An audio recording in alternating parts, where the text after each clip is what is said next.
Hey everybody, and welcome to Crafty Kiara. Today we're going to be making our garland, our heart garland here, for our Valentine's Day seasonal tree. Now Valentine's Day is right around the corner, so I wanted to go ahead and get out a quick video on this, and I actually will have 2 more videos that will be coming out in rapid succession showing you some of the other elements of the tree. But this little short video we're just going to talk about how we made this garland. Now a lot of garlands, when they go on a tree, they kind of spiral around, and it's kind of like putting lights on the tree. But I wanted to do something different, and I wanted it to start at the top of the tree and come down and then just kind of hang with a little ribbon at the bottom. Now this is a short version. Obviously you want to do one that's long enough for your tree. My tree is 6 foot.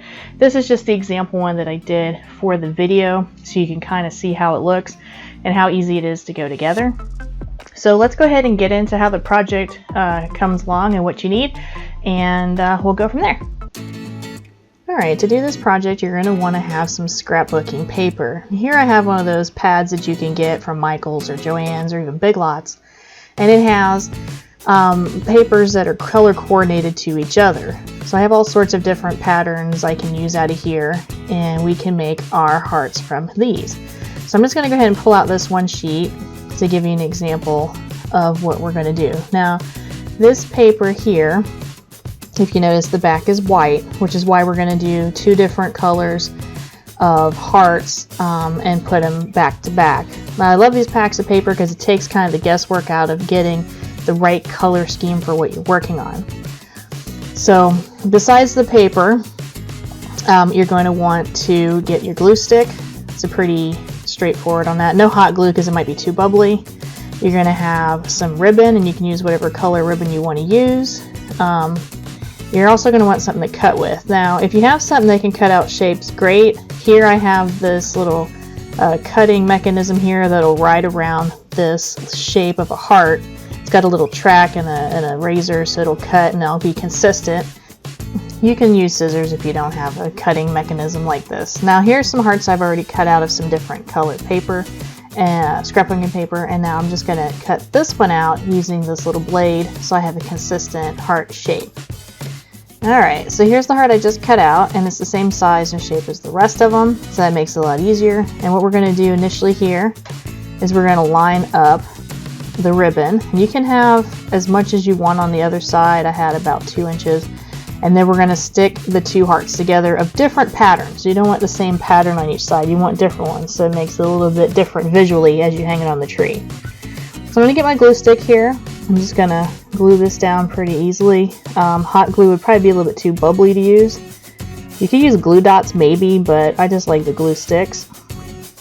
So we're just going to head and put this ribbon here. And like I said, up top here I'm going to leave about 2.5 to 3 inches, and then I'm going to stick down the heart and just press it down firmly all the way around. Okay, that looks pretty good. Alright, so now we got a pattern on both sides. So now I'm going to move it over, and I'm going to use my little cutting guide here. That's 10 inches and that's 4.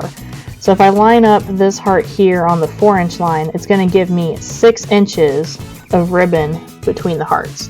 So that's what I'm going to kind of go with. You can go smaller distance, you can go larger different distance. It depends on how you want it to look on your tree. So again, I'm going to glue this down here. Just put the ribbon in place. It might move a little bit on you. It's not going to be 100% consistent depending on how you do it. But hey, you know, you want a little bit of variance when you put it up there anyway. So I'm going to press this down again. And you're going to repeat this process over and over again to the length that you need for your tree. I happen to have a 6-foot tree, so I'm going to go out just so far. It all really depends on what you want to do. So ultimately you're going to end up with something like this. Okay, so that was pretty easy to put together. And again, I wanted to do something a little bit different than having the garland spiral around. We went ahead and did where it's going to hang down through the tree. Now your spacing on that can be completely up to you. I went with more of like a 6-inch spacing between the hearts, and the larger size heart. You could do smaller hearts if you want to. There's nothing that says that you have to do it this size.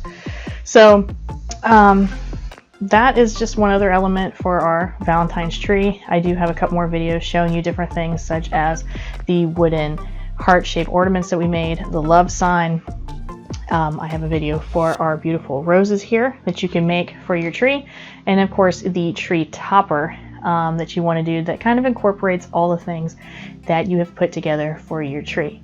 So have any questions or comments, please put those down below. Don't forget to follow us on social media at various social media outlets, and I have those going across the bottom of the screen right now. Don't forget to like and subscribe to our channel and hit that little bell icon if you want to know when I upload my next video. Now we're going to have quite a few videos come out in succession here because I want to make sure that I get them all out before Valentine's Day, and then our next tree that we're going to be working on is going to be for St. Patty's Day. So keep an eye out for all those.